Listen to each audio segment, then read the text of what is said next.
Olá, meninos e meninas, vamos falar de pronomes indefinidos. Então, vamos ver o que eu trouxe aqui para vocês. Os pronomes indefinidos, claro, como o nome já diz, né? Eles indicam indeterminação ou indicam assim um sentido vago e são todos pronomes de terceira pessoa. Então, se você pensa assim, pronomes possessivos, você tem pronome possessivo de primeira pessoa, de segunda, né? Meu, teu, seu, né? Então, a gente tem aí várias pessoas gramaticais em relação aos pronomes possessivos. Os pronomes indefinidos não, se ele está indefinido, ele não pode ter uma pessoa gramatical definida, né? Então vão ficar sempre na terceira pessoa, do singular ou do plural, mas sempre na terceira pessoa, né? Levando o verbo, então, sempre para a terceira pessoa. Aí nós temos os pronomes indefinidos, que são sempre substantivos. Nós já falamos em outro momento, os pronomes podem ser substantivos ou adjetivos. Os pronomes possessivos podem ser pronomes possessivos substantivos ou adjetivos. Os demonstrativos podem ser demonstrativos substantivos ou adjetivos. Os pronomes indefinidos também. Eles vão ser pronomes substantivos se eles forem núcleos de função, vierem sozinhos. E eles vão ser pronomes adjetivos se eles, então, vierem acompanhando o substantivo e forem adjuntos adnominais. Repito, todo pronome que for pronome adjetivo, ou seja, que acompanhar o substantivo, é adjunto adnominal, tá? Então, bom, nós temos os pronomes que são sempre substantivos, ou seja, nós temos pronomes que sempre vão ser núcleo de função. Função, sujeito, objeto, tá? Predicativo, tanto faz. Que pronomes são esses? O alguém, o ninguém, o algo, o nada e o outrem, tá? Outrem, que significa outra pessoa. Mas é difícil, será que isso não está em desuso? Não, está lá na gramática. O problema é que a gente, no Brasil, não usa muito outrem, mas em Portugal se usa o tempo inteiro. E como os nossos concursos, na maior parte das vezes, usam uma gramática que é a gramática de base, ou seja, que unifica ou tenta aproximar a sintaxe do Brasil e de Portugal, né? Reparem que o acordo ortográfico foi um esforço que foi feito para tentar unificar a comunidade de falantes de língua portuguesa, porque não interessa a país nenhum ficar isolado no mundo. Então, os concursos também sempre priorizam os usos que são usos comuns entre Portugal e Brasil, né? Então, na gramática, por exemplo, do professor Celso Cunha, a nova gramática do português contemporâneo, essa gramática é a gramática que serve de base para a maior parte de concursos, porque é uma gramática que foi publicada no Brasil e em Portugal. E por isso aparece esse outrem, tá? E em outras gramáticas vocês não vão ver o outrem, mas aí aparece o outrem num texto qualquer lá de um Saramago, ou mesmo de um Machado de Assis, e vocês ficam sem saber o que é outrem? Então já sabem, pronome indefinido significa outra pessoa. Então essas palavras, esses pronomes, são sempre núcleos de função. Então, olhem, não devo nada a ninguém. Então, quem deve alguma coisa, ele não deve nada, é o núcleo do objeto direto. E a ninguém, o núcleo do objeto indireto. Quem deve alguma coisa a alguém. Esse aqui não deve nada a ninguém.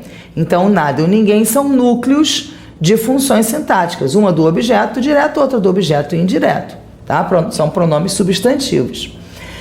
Devemos sempre ajudar a outrem, devemos sempre ajudar a outra pessoa. Então, tá aí o outrem, outra pessoa. Tá? Sempre pronomes substantivos, eles são sempre núcleos de função, ali também objeto indireto. Agora, existem pronomes indefinidos que são sempre adjetivos, eles não vêm sozinhos, né? Então, se a gente tem aqueles que são sempre substantivos, a gente também tem aqueles que são sempre adjetivos. Por exemplo, certo, né? Certo, cada, qualquer, bastante, muito, pouco, tanto. Por que eles vão vir sempre como substantivos? Porque se eles não vierem sozinhos, se eles não vierem acompanhados, se eles vierem sozinhos, eles viram advérbios. Por exemplo, vamos pegar aqui o muito, né, que é bastante conhecido. Se eu digo assim, eu comi muitos biscoitos. Ora, muitos está acompanhando biscoitos, muitos é um pronome indefinido. Mas se ele estiver sozinho, eu comi muito. Muito não é pronome, é adjunto, é advérbio de intensidade. Adjunto adverbial de intensidade relacionado ao verbo comer. Comi em grande quantidade. Tá? Então, esses adjetivos aqui, esses pronomes aqui, adjetivos, eles precisam ser adjetivos, senão eles se tornam advérbios. Reparem, comi bastante, comi muito, comi pouco, comi tanto, viram todos advérbios. Tá? O cada não se usa sozinho, o qualquer, né? Também uma situação qualquer precisa sempre de um substantivo. Tá? Então, olha só, certas palavras não podem... Comi uma ser aqui, né? Certas palavras não podem ser ditas a qualquer hora. Então, ó, certas palavras. O certas está acompanhando palavras. Pronome adjetivo, adjunto, adnominal. Não podem ser ditas a qualquer hora. O qualquer acompanha a palavra hora, adjunto, adnominal. João saiu, mas deixou cada coisa em seu lugar. Então, todos esses pronomes que acompanham substantivos vão ser sempre adjuntos adnominais. E esses pronomes aqui, sobretudo bastante, o muito, o pouco e o tanto, se não vierem como pronomes adjetivos, eles vão se transformar em advérbios, tá? Advérbios de intensidade.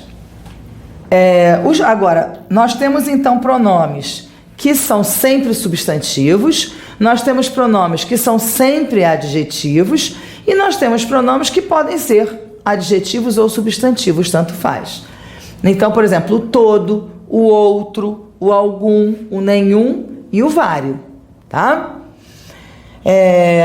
Que são todos variáveis, né? Repararam, ó, todo, toda, todos, todas, outro, outra, outros, outras, tá? Todos eles são variáveis. Algum, alguma, nenhum, nenhuma, vário, várias, vária, tá? Então, olha, todos querem o melhor para si. O todos aqui está sozinho. Não tem substantivo nenhum acompanhando, ele está substantivado, né? Então, todos é o núcleo do sujeito. Ele é o sujeito, querem o melhor para si. No outro caso, todas as pessoas. Ó, o todas aqui, na variação, trouxe, né? É um pronome adjetivo que está concordando com a palavra pessoas, que é o núcleo. Então, podem as duas formas, tá? Flexionadas no singular, no plural, no feminino, no masculino, né? Então, pode ser adjetivo, pode ser substantivo.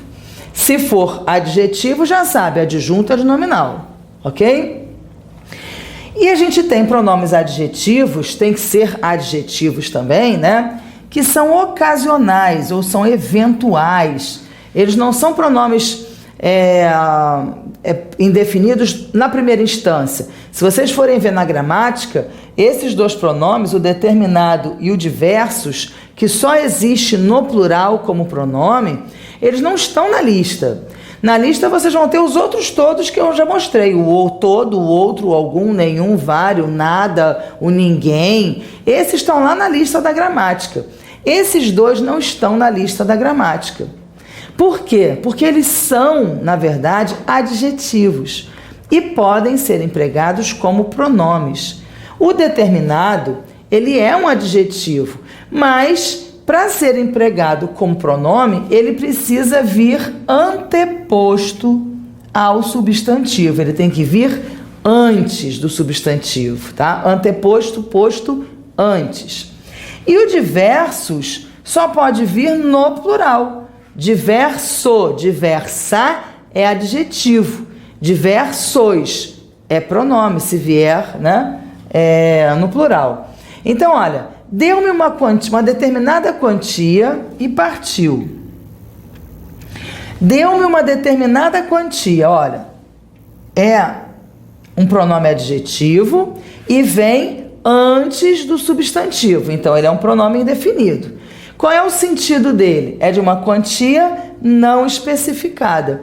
Então, deu-me uma determinada quantia e partiu. Quer dizer, deu-me uma quantia não especificada e partiu, tá? Então, ele é um pronome, mas ele tem que vir nessa circunstância aqui, antes do substantivo, tá? Reparem que se a gente coloca depois, deu-me uma quantia determinada e partiu, o sentido muda completamente. Porque o sentido agora é de estipulada, ou seja, ele deixa de ser um pronome para ser um adjetivo, tá? Então, você não pode simplesmente trocar de ordem essas palavras, né? Existem palavras que você até pode trocar de ordem e não fazem assim uma alteração tão significativa em relação ao sentido, né? Então seja assim, Maria comprou um vestido. Um vestido Maria comprou não faz diferença alguma para o sentido, mas deu-me uma determinada quantia e deu-me uma quantia determinada faz toda a diferença. E existem questões em concursos que são exatamente assim: a posposição do adjetivo, a anteposição do adjetivo alteraria o sentido da frase. Então, o que isso quer dizer?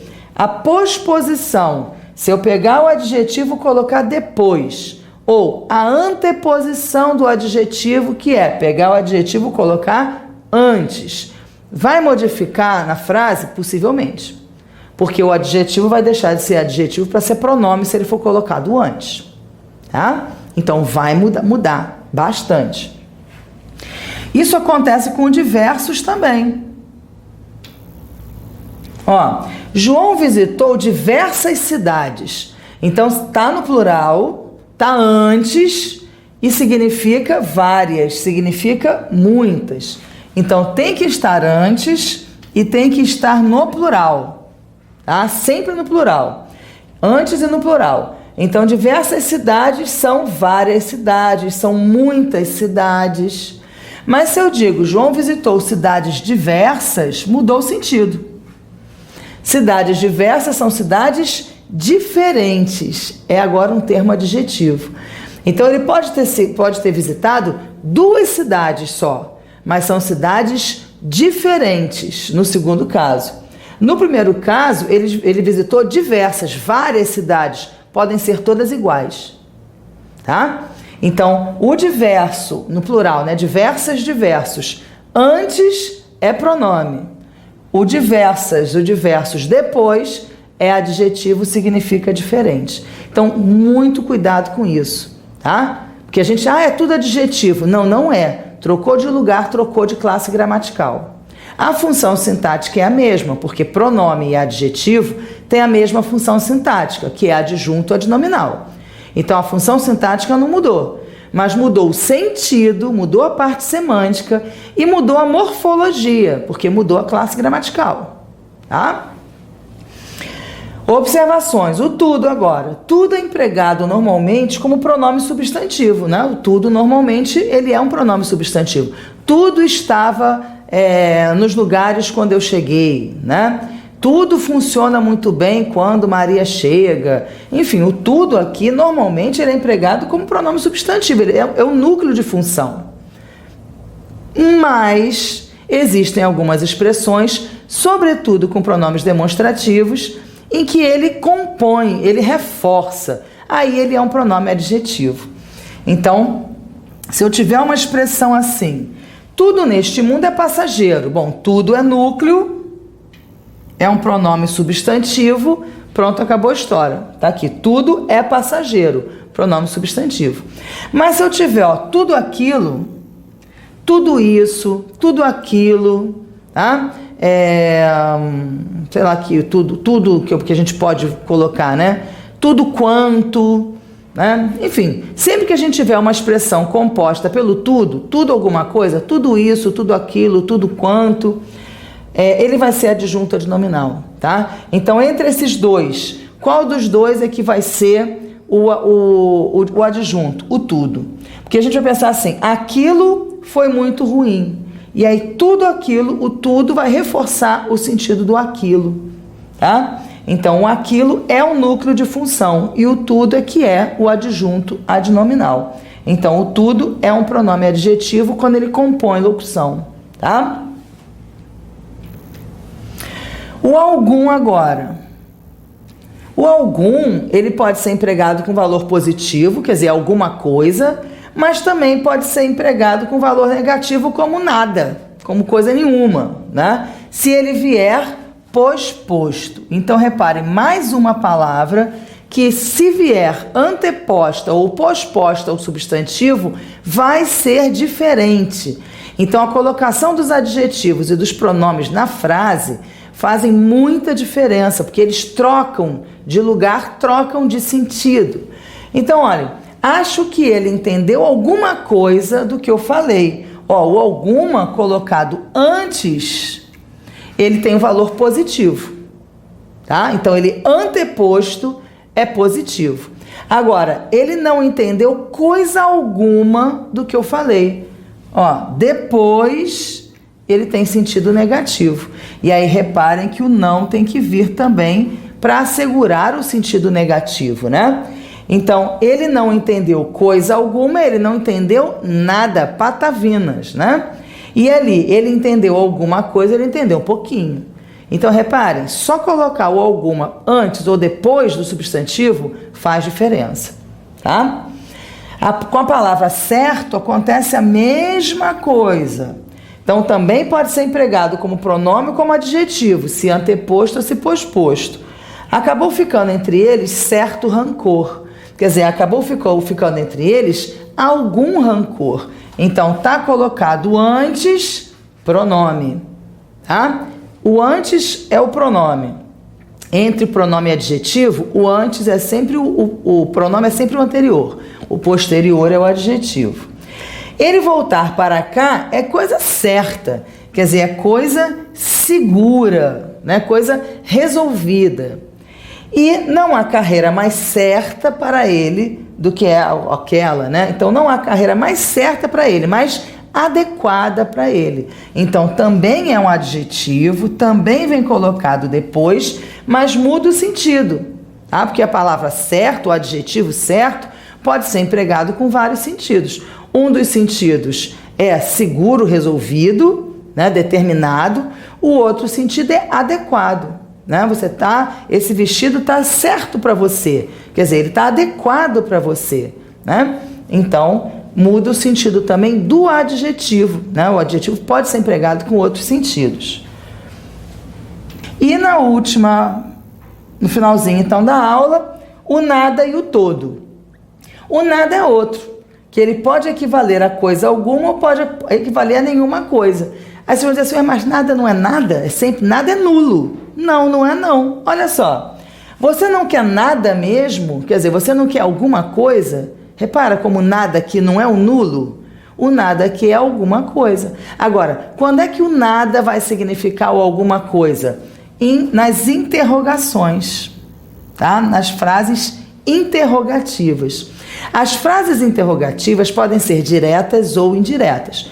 Quando a gente tem uma interrogação direta? Quando a gente tem o ponto de interrogação, tá? Mas a gente pode ter perguntas indiretas, que é quando a gente tem o ponto final, mas o sentido é o sentido de questionamento, ou seja, falta informação. Então, ó, você não quer nada mesmo? A informação é, não quero, ou, tá bom, então eu vou querer, né? E aqui, ela me perguntou se eu não queria nada. Ela respondeu, ainda não, né? Então, pergunta direta tem ponto de interrogação. Pergunta indireta tem duas orações. Ela me perguntou, uma oração. Se eu não queria nada, outra oração. Então, a pergunta direta se faz no período simples. A pergunta indireta precisa ser formada com um período composto, orações subordinadas, uma principal, uma subordinada. Ela me perguntou a principal, se eu não queria nada, a oração subordinada. Tá? Agora, Maria disse que não queria nada. Essa é a resposta, não está perguntando, né? É a resposta. E aí, na resposta, nada significa nulidade. Aí sim, né? Então, nada Aqui tem sentido afirmativo e ela não queria nenhuma coisa. Aí sim, zero, tá? Então, quando nada estiver nas perguntas, ele quer dizer alguma coisa. Quando nada estiver numa resposta, numa afirmação, ela quer dizer nada mesmo, nenhuma coisa, tá bom? E o todo para terminar? Bom, o todo pode apresentar sentido de qualquer, pode apresentar um sentido de totalidade das partes, quer dizer, a junção de tudo, e pode significar uma parte, só que na sua totalidade. Então, olhem só, combinado com o artigo. Toda pessoa precisa de descanso. Quando a gente fala toda pessoa, a gente quer dizer qualquer pessoa, né? Então, não é uma pessoa em especial, é qualquer um. Então, a ideia da amplitude, né, tá aqui nesse toda. Agora, se eu usar a fábrica poluiu todo o rio em volta, não é ele poluiu qualquer rio, é ele poluiu todos os rios. Então, o todo, dependendo do contexto, o todo vai significar plural, não vai significar qualquer, ele vai significar a totalidade das partes, tá? Sem o artigo também. A fábrica poluiu todo o rio, quer dizer, todos os rios, tá? Não é qualquer rio, qualquer um, né? É todos. E com o artigo, ele vai significar um só, mas em sua totalidade. Então, a fábrica poluiu todo o rio em volta. Então, quando eu digo a fábrica poluiu todo o rio em volta, eu tenho vários rios em volta da fábrica e ela poluiu todos. Quando eu digo a fábrica poluiu todo o rio em volta, é porque eu tenho um rio só. E a fábrica poluiu o poluiu por inteiro, na sua extensão, um rio por inteiro. Tá? Então, o todo pode significar qualquer, pode significar a totalidade das partes e, com o artigo, ele pode indicar uma parte, mas na sua totalidade. Tá legal? Bom, meninos, uma porção de coisa aí para vocês estudarem, né? Então, mandem brasa. Até a próxima!